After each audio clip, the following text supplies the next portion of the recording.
Let's talk about something that comes up a lot during pregnancy: high blood sugar.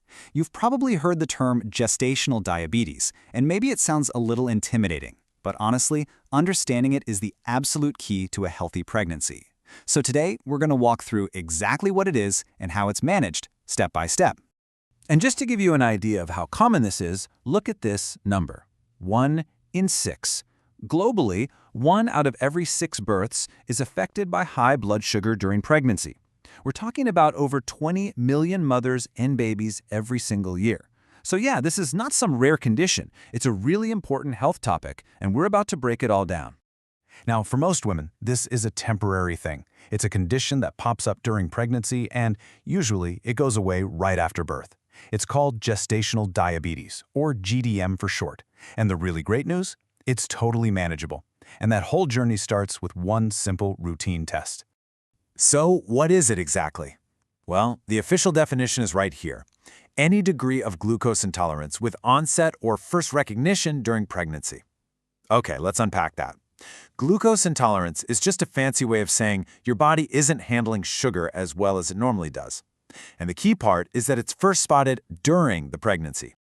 Okay, so that naturally leads to the next big question, right? If it starts during pregnancy, how in the world do doctors even find it?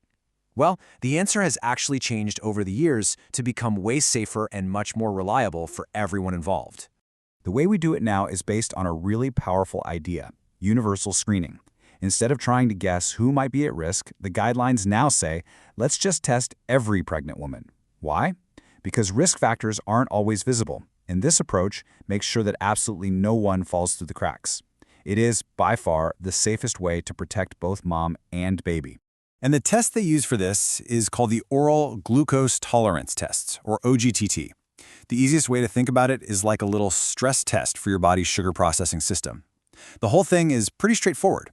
You'll show up at the lab after fasting, they'll get a baseline blood sample, you drink a specific sugary drink, and then they check your blood again at 1 hour and 2 hours later to see exactly how your body handled that sugar. Okay, now these are the numbers that doctors are looking for. These are the cutoffs. To get a diagnosis of GDM, your fasting sugar has to be 92 or higher, your 1-hour level has to be 180 or higher, or your 2-hour level has to be 153 or higher. But here's the most important part, right at the bottom. You do not need all 3 to be high. If just one of those numbers hits the threshold, that's it. That's enough for a diagnosis. So, what happens after a diagnosis? Well, this is where things shift from testing to actually managing it. And the good news is, the plan is not complicated. It's really all about empowering you to take control with simple daily habits. The first and honestly most important line of defense is lifestyle. We're talking about diet and a little bit of moderate exercise. And the real cornerstone of the diet is focusing on foods that have a low glycemic index, or GI. All the glycemic index measures is how fast a food makes your blood sugar go up. So low GI foods release sugar nice and slow, which is exactly what you want to avoid those big spikes. And this is a great little chart because it shows you just how practical this can be. It's all about making smart swaps. So instead of white rice, maybe go for lentils. Instead of white bread, you could have a whole grain chapati. See? These little changes can make a massive difference in keeping your blood sugar nice and stable throughout the day. Now, part of your daily routine will be checking your blood sugar at home. And this is so important to understand. The numbers you're aiming for every day are different from the ones that got you the diagnosis. These are your target values. The goal here is to keep your fasting sugar under 95 and your after-meal sugars under 140 at the 1-hour mark or 115 at the 2-hour mark. Staying in that zone is the name of the game. But what if you're doing everything right? You're watching your diet, you're exercising, and your blood sugar is still a little too high. First of all, this is super common. It is absolutely not a sign that you've failed. It just means your body needs a bit of extra support. And thankfully, we have safe and effective tools for exactly that. The 2 main tools in the toolkit here are metformin and insulin. Metformin is a pill that helps your liver produce less sugar. It's safe and often the first step. Insulin is kind of the gold standard treatment. It's injected, and it directly helps your body's cells soak up and use the sugar in your blood. Both are really well studied, perfectly safe for pregnancy, and they're just there to help you hit those healthy target numbers.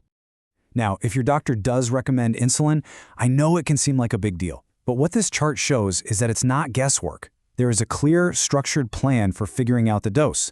It's all carefully calculated based on your weight and how far along you are, and then it's tweaked based on your daily readings. It's a really precise, personalized approach to keep you and your baby safe and healthy. So all this hard work, all this management, it's all leading up to the main event, right? A healthy delivery. So how does GDM affect those final weeks of pregnancy and the birth itself? In the home stretch, the #1 goal is still the same. Keep those blood sugars right in that target range.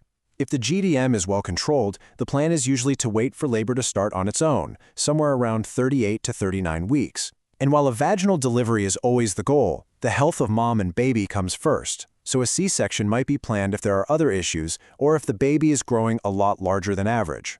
And then, after a healthy delivery, it might feel like the GDM journey is over. But in a lot of ways, this is really where a new chapter starts. The story doesn't just end in the delivery room. It actually creates this lifelong legacy of health. Because GDM usually goes away after birth, it's really important to make sure your blood sugar has gone back to normal. So that means another OGT test at about 6 weeks postpartum. But you're not done there. The recommendation is another checkup at 1 year and then yearly screenings after that. And this follow-up is incredibly important for your long-term health. This quote from the guidelines just says it all, doesn't it? GDM is a temporary thing, yes, but it acts like an early warning signal. It leaves its legacy by showing you that you might have a higher chance of developing type 2 diabetes down the road, and knowing that gives you a huge head start in preventing it. And that really brings us to our final thought here. You know, getting a GDM diagnosis can feel like a big challenge, for sure. But what if we reframe it as a unique opportunity? It gives you this incredible information about your own health, and it motivates you to make changes that can prevent disease for years to come. It's a chance to build a healthier future, not just for you, but for your child too.